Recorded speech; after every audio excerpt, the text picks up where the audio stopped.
Ayon kay Egra Crypto, nasa critical na yugto si XRP ngayon.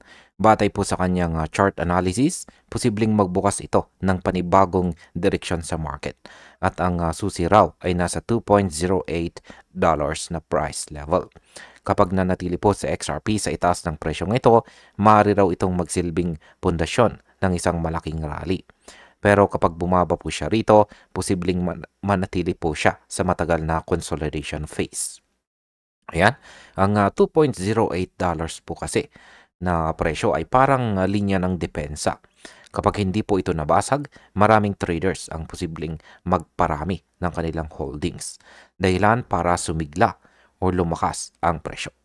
Kaya yan po ang siyang ating pag-uusapan sa video na ito at agad po nating simulan sa ating unang katanungan kung ano po ba ang sinasabi rito ng W pattern ni EGRAG.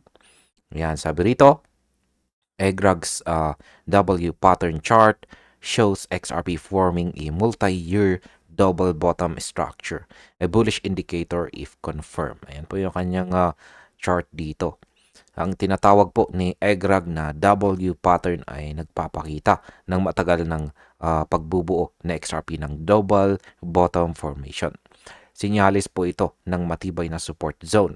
Dito nagmumula ang tatlong posibleng target price kung saan ay ang conservative po ay nasa $13, ang average na target price ay nasa $22 at ang optimistic naman ay halos $35.21.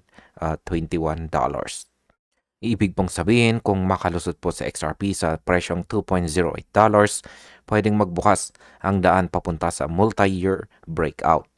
Sa market impact, kapag nakita po ng market ang pattern na ito bilang bullish confirmation, asahan po natin ang pagpasok ng mas maraming institutional money dahilan para sa long-term price surge. Sunog na tanong ay paano naman po nag-react ang community. Yan, ang sabi po rito ay community members agreed seeing $2.08 as a compression zone between retail and institutional interest. Ayan, ayon po sa ilang analyst, gaya po ni Jeremy Merrill Williams, ang $2.08 ay zone kung saan nagtatagpo ang mga retail at saka institutional forces. Ibig sabihin, kapag napanatili po ito na XRP, maaaring sumunod na ang mga big players. Binanggit din nila ang mga project tulad po ng Hidden Road, RLUSD at ang XLS-66 lending na posible pong magpatibay sa XRP Ledger para sa malalaking settlement volumes. Kaya sa market impact, ang mga project na ito ay maaari pong magbigay ng real-world demand kay XRP na siyang magpapataas sa liquidity at saka trading activity.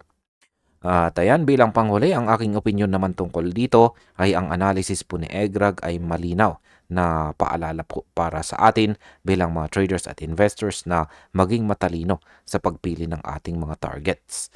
Si XRP po ngayon ay nasa gitna ng malaking turning point. Kung mapapanatili po niya ang kanyang $2.08 na support, posibleng masaksihan po natin ang pinakamalaking galaw niya mula pa noong taong 2021. Pero tandaan po natin, ang market po ay mabilis magbago.